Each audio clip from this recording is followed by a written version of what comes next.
Hello and welcome. So I'm going to discuss what MySQL is and PhpMyAdmin is, as well as what Apache is, and then we're going to go and install all those things which are required for this course. So firstly, MySQL is a SQL server, and as this is a SQL course, obviously we need a SQL server installed, and this course is particularly for MySQL.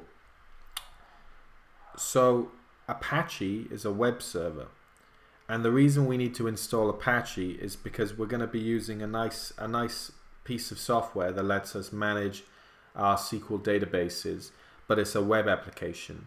So this is why we need Apache, because Apache is a web server, and this is going to run on your local computer. No one outside of your local network is going to be able to access this, and essentially using Apache, MySQL and PhpMyAdmin, we can manage your MySQL server through your web browser from connecting to your web server that's locally installed.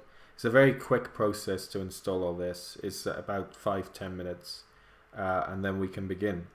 So that's all you need to worry about at the moment, getting this installed, and I'm going to show you that now. Cheers. Hello and welcome to the SQL course. In this lecture we're going to be installing MySQL along with PhpMyAdmin.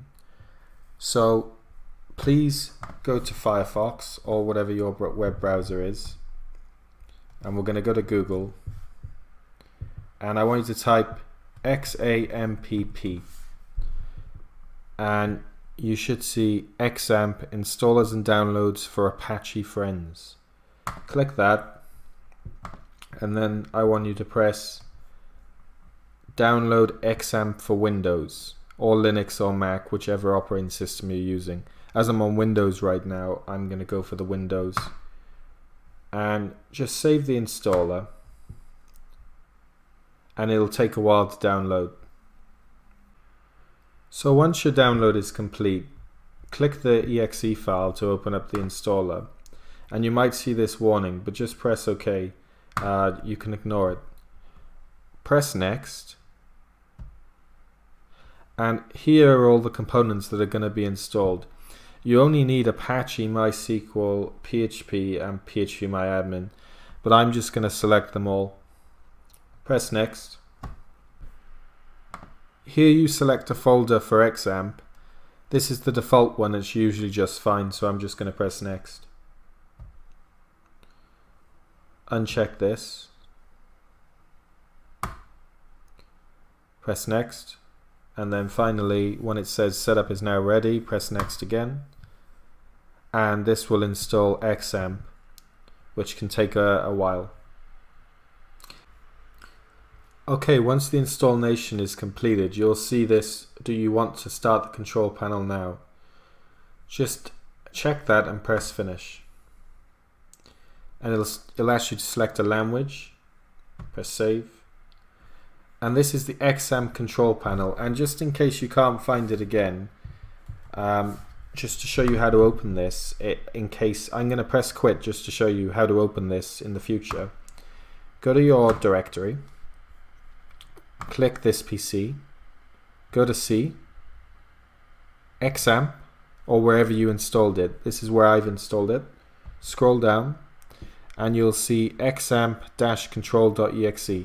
Double click that, and it pops back up. So that's just how to find it again for the future. So this control panel has all the services. Basically XAMPP, as I explained before, is a combined package of lots of different programs. It has Apache and MySQL, which we need, so that's why we've installed it. So what I want you to do, I just want you to start Apache and start MySQL. So Apache is a web server, and MySQL is the database engine we're going to be using. So we've started MySQL server. Now, the reason we also need Apache is because we're going to be using PhpMyAdmin, which is a web script, essentially. Essentially, it's a web application for talking with MySQL database.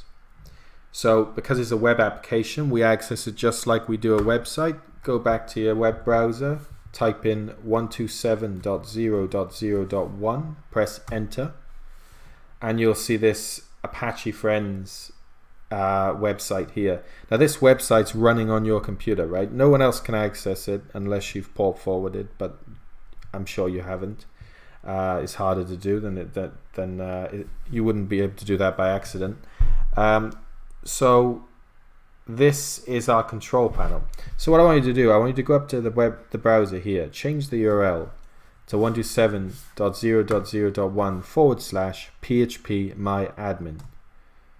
Now if you did everything correctly, it should automatically log you in because the root password's the default password. So this is PhpMyAdmin, and this is basically it's a web application that allows us to talk to MySQL in a nice and easy way. It has a lot of automation, such as creating databases automatically for you without the need of using SQL. But it also shows you the queries it's done. So it's a very useful tool for learning MySQL and SQL in general. So yeah, well done. You've now installed PhpMyAdmin, Apache, and MySQL. So stay tuned to the next lecture.